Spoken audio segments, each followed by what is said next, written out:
Sa hindi inaasahan Ted Filon kumanta na, viral ngayon sa social media ang pamamahagi ng bigas na may tatak na Romualdez Rice, ang malupit may bayad pa.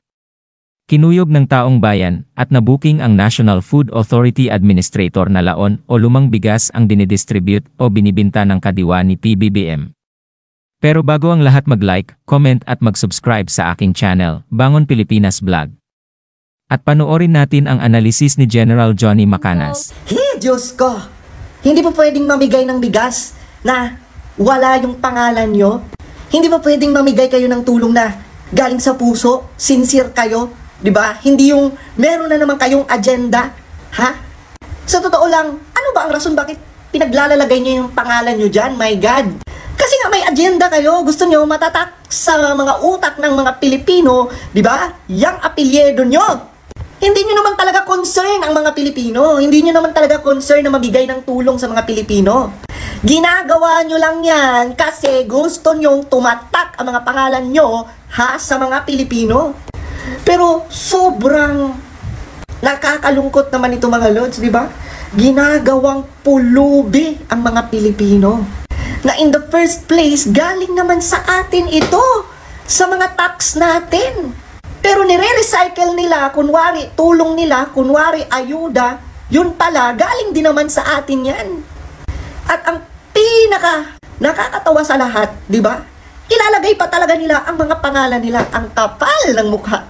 Samantala, sikat na news broadcaster at commentator na si Ted Filon tila may patama matapos tila mabuking nito ang National Food Authority Administrator sa isang panayam sa kanilang bagong programa na ipinatupad ni PBBM na kung saan magbebenta silang muli ng murang bigas na nagkakahalaga lamang ng 29 pesos na tinatawag nilang laon bigas o aging stock na bigas na ayon kay Ted Filon sa waray na interpretasyon bigas na ayaw na nilang kainin sapagkat ito daw ay bigas na luma na o matagal nang nakaimba at tila di umano malapit nang masira. Ayon pa sa ating mga kababayan, sila kaya kumain yan di porket mahirap sa mahirap pakakainin na lang ng ganyang klaseng bigas. Di pamilya kaya nilang unang kumain yan. May bigas pa naman palang stock ang NFA. Bakit hindi dinispose yan? Antayin pa talagang maluma at maging laon. Diyos ko, kayo na ang bahalang gumante para sa aming mahihirap, sa amin sa waray. Ang ibig sabihin ng laon ay luma. Tiyak iyan yung mga galing sa bagyo o matagal ng stock ng NFA at hinaluan ng maayos na bigas at magmukhang bago. Yan ang style ni Tamba. Imbes nagtitipid ka, bibili ka ng bigas na mura. Ang kapalit naman yan, ospital ang bagsak. Pag nakakain yan, mas lalo kang maghihirap. Kung ospital ang bagsak sa nakakain, laon, old stock yan, maamo yan, bawal yan sa may sakit at mga senior. Dapat kasi,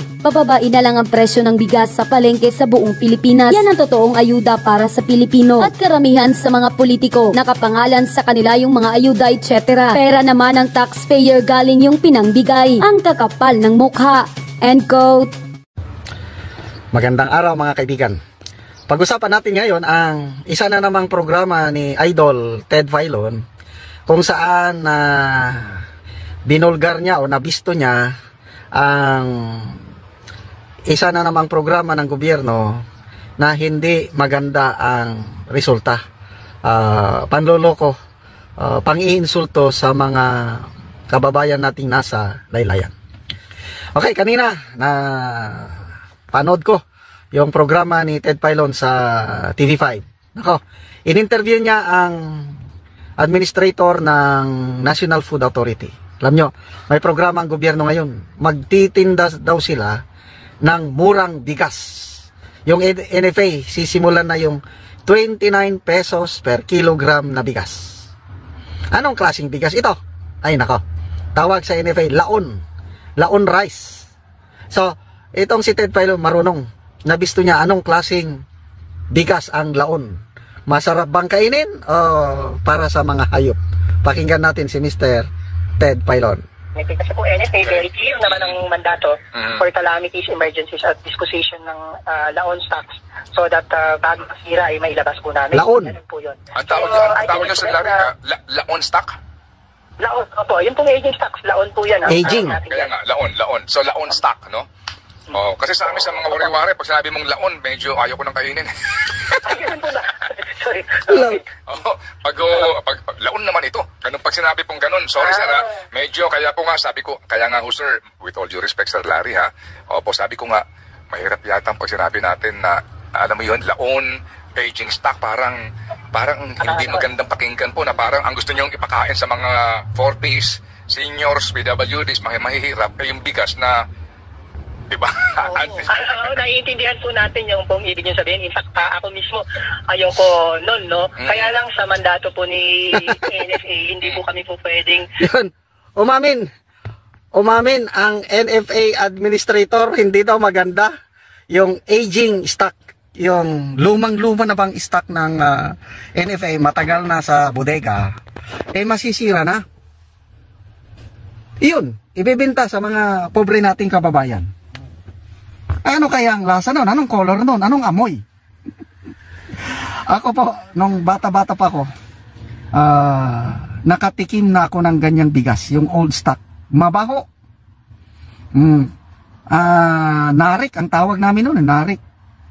Pumipila kami dahil bagyo na baha ang aming lugar sa La Union. Nako, wala kaming makain, napilitan kaming pumila sa NGA ba, National Grains Authority o NARIC. Talagang mabaho. Pinagtiisan namin dahil magugutom kami. Ganun pa yun. So ito, umamin yung NFA, aging stock. Mabubulok na. Yun. Ganda, programa na naman daw ni PBBM. Pantulong sa mga mahihirap. Tig 29 nga naman. Ang daming matulungan nun. Kaya lang, ano naman kaya ang pakiramdam ng mga kababayan nating mahirap? Bumili na nga sila. Although mura, kaya lang, hindi naman sila ganahan. Tayong mga Pilipino, di ba? Importante yung bigas. Kahit walang ulam, basta medyo masarap yung bigas, walang amoy, okay na yun. Ako, bata pa ako, naranasan ko yan. Idildil ko na lang yun sa asin. Yung mga mga tinutulungan natin ng mga tribo, Talaandig tribe sa Bukidnon, halos hindi makakain ng bigas. Ang kanila lang doon, kamote, saging, balanghoy, root crops. Pag nakakain sila ng bigas, nako, masaya na yun. Kahit walang ulam, talagang enjoy na enjoy. Parang piyesta para sa kanila na makakain ng bigas. Basta walang amoy. Ito, laon. First time kong makarinig yung word na yun, laon. Waray-waray na word pala yun.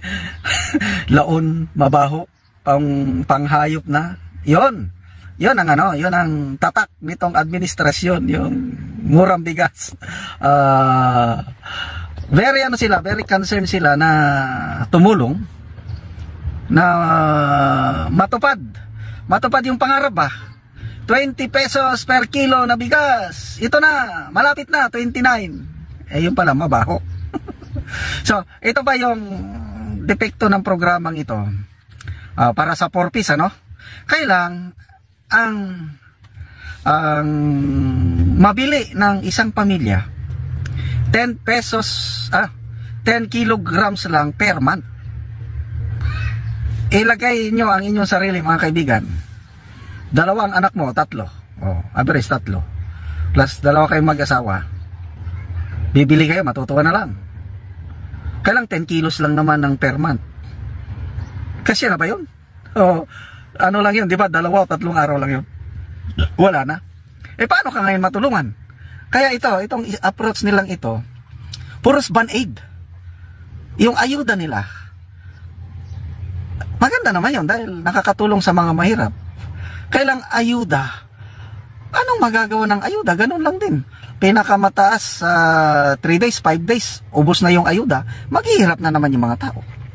Bakit hindi sila mag-isip ng mga programa, yung kasabihan ba na don't just give them fish, but teach them how to fish. Ganun po yung ginawa natin, yung mga nakakasubaybay sa aking channel, yung ating Talaandig Tent City. Ganun po ang ginawa natin. Binigyan ng pagkain, kaya lang at the same time nagsimula tayo ng livelihood. Una yung sayote. Nung wala pang El Nino, nako, dami na nilang harvest, nakakabenta na sila everyday kasi may tindahan sila ng sayote along the highway. Wala na, yung gutom nila talagang basically na-solve ang kagutom.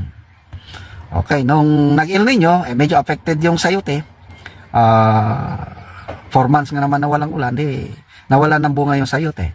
So, yung 4 months po na walang ulan, ayun, nagbigay ulit tayo ng konting pagkain. Ngayon po, dahil umulan na, sinuportahan natin, inabunuhan ulit natin yung sayote. Nako, dami ng bunga po ng sayote at nagbebenta na ulit sila. At saka, ang mahal ng sayote nila ngayon. Dati-dati, 5 pesos per kilo lang ang sayote.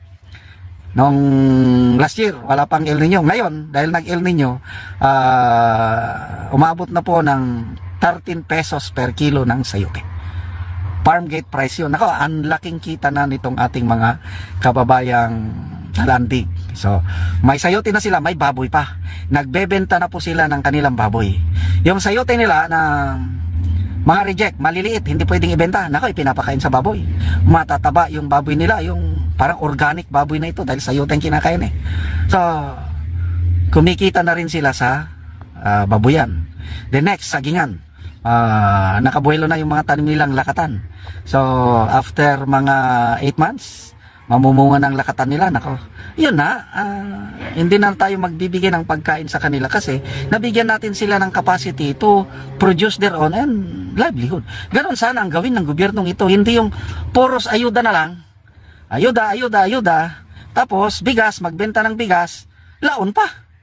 Laon, mabaho. I don't know kung nakatikim na ba sila itong mga namumuno ngayon. Nakatikim ba kayo ng mabahong bigas galing sa bodega ng gobyerno? Ako nakatikim ko. It's not good. Kaya lang, walang magawa yung pobre, kundi tanggapin na lang. Yun po, para sa akin, isang insulto yun sa mga kababayan nating mahirap. Sana, wag namang magbenta ng laon. Mabaho. So, good luck sa administrasyong ito.